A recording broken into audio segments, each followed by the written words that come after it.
Saudara, Komisi 3 DPR melakukan uji kelayakan dan kepatutan atau fit and proper test kepada 10 calon pimpinan Komisi Pemberantasan Korupsi. Uji kelayakan dan kepatutan calon pimpinan KPK dilakukan selama 2 hari oleh Komisi 3 DPR. Dari 10 calon pimpinan KPK, DPR akan memilih ada 5 nama yang menjabat sebagai pimpinan selama 5 tahun ke depan.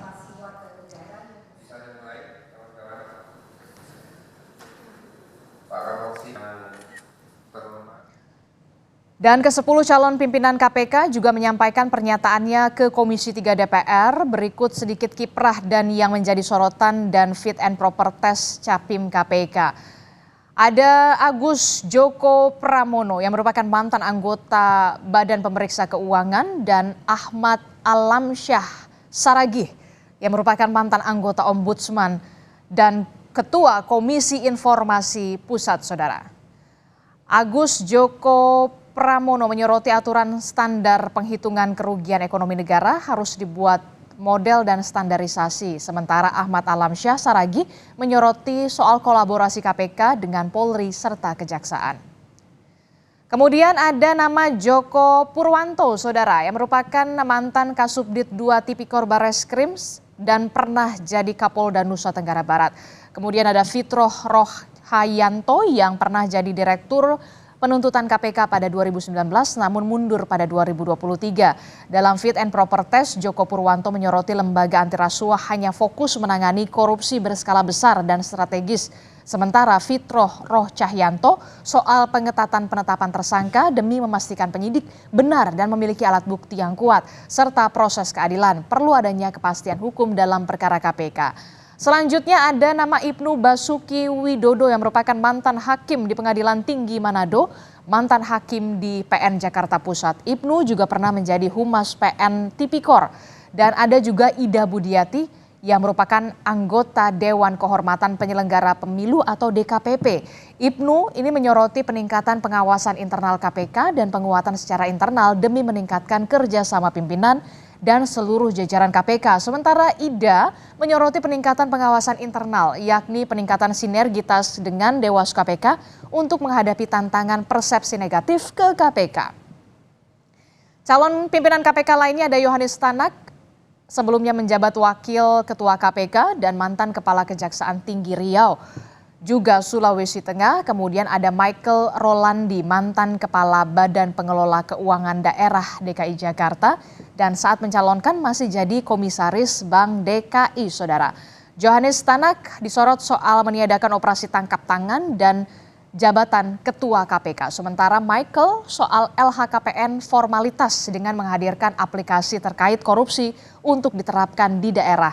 Juga ditanyai terkait kasus korupsi rumah DP 0 rupiah. Berikutnya, Saudara, ada nama Pungki Indarti yang kita tahu merupakan Komisioner Kompolnas periode 2020 hingga 2024, serta ada nama Setio Budianto yang pernah menjadi mantan Kapolda Sulawesi Utara, Direktur Penyidikan KPK. Saat ini masih menjabat sebagai Inspektur Jenderal Kementerian Pertanian atau Kementan RI. Pungki, Saudara, menyebut soal integritas KPK terkait dengan krisis kepercayaan kepada KPK terjadi karena integritas para pimpinan ini bermasalah, juga soal pengembalian kerugian negara. Sementara Setio mendukung revisi 2 pasal Tipikor yang dinilai menuai polemik dan layak diuji materi ke MK. Juga soal meniadakan lift untuk atasan dan operasi tangkap tangan harus selektif. Hari ini, Saudara, fit and proper test terhadap pimpinan KPK masih akan dilakukan oleh Komisi 3 DPR. Lebih lengkapnya kita akan tanyakan langsung pada jurnalis Kompas TV. Sudah ada Niko Anggriawan di Kompleks DPR RI. Niko, selamat pagi Niko. Niko, dari ke-10 nama calon pimpinan KPK yang sudah tadi saya sebutkan, siapa sebenarnya calon yang paling terkuat mengemuka di Komisi 3 DPR RI untuk bisa dipilih sebagai Dewan Pengawas dan juga calon pimpinan KPK?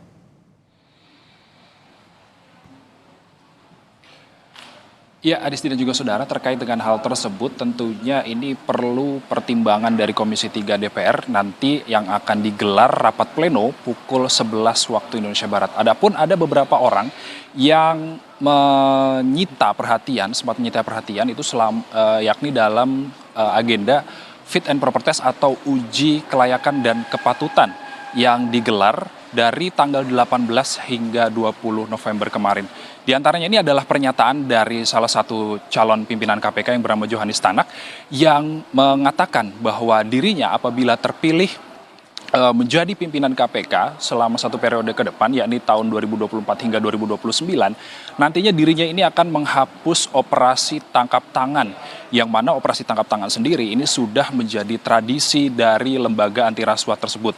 Johanis Tanak menyatakan bahwa operasi tangkap tangan ini tidak sesuai dengan Kitab Undang-Undang Hukum Acara Pidana atau yang biasa bisa dibilang sebut KUHAP ya.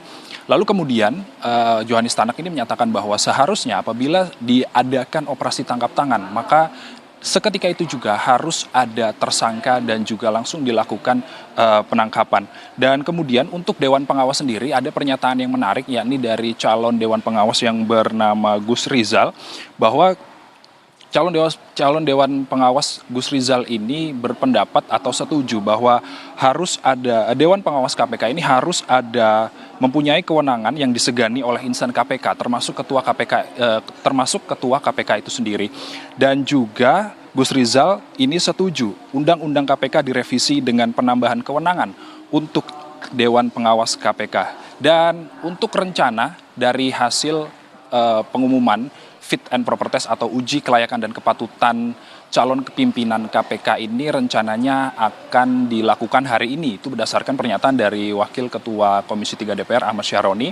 Namun yang jelas pada hari ini sejak pukul 8 waktu Indonesia Barat tadi sudah diberlangsungkan ini fit and proper test 3 calon Dewan Pengawas KPK yang setelah sebelumnya pada hari kemarin ini sudah diberlangsungkan 7 fit and proper test Dewan Pengawas KPK.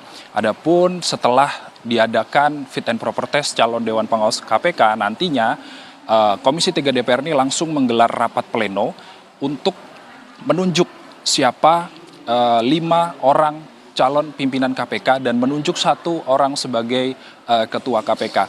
Adapun berdasarkan pemutusan untuk memutuskan siapa yang akan menjadi pimpinan KPK ini, Komisi 3 DPR nantinya akan melibatkan seluruh fraksi yang mempertimbangkan hasil pemaparan gagasan dan juga visi misi yang disampaikan oleh calon pimpinan KPK untuk nantinya ditunjuk menjadi ketua KPK dan juga pimpinan KPK selama 1 periode mendatang. Adisti. Oke, baik, kita akan tunggu bagaimana nanti hasilnya, siapa saja yang kemudian dipilih oleh Komisi 3 DPR RI untuk menduduki pimpinan KPK periode mendatang. Terima kasih informasinya jurnalis Kompas TV, Niko Anggriawan melaporkan langsung dari Kompleks Gedung DPR RI. Selamat bertugas kembali, Niko.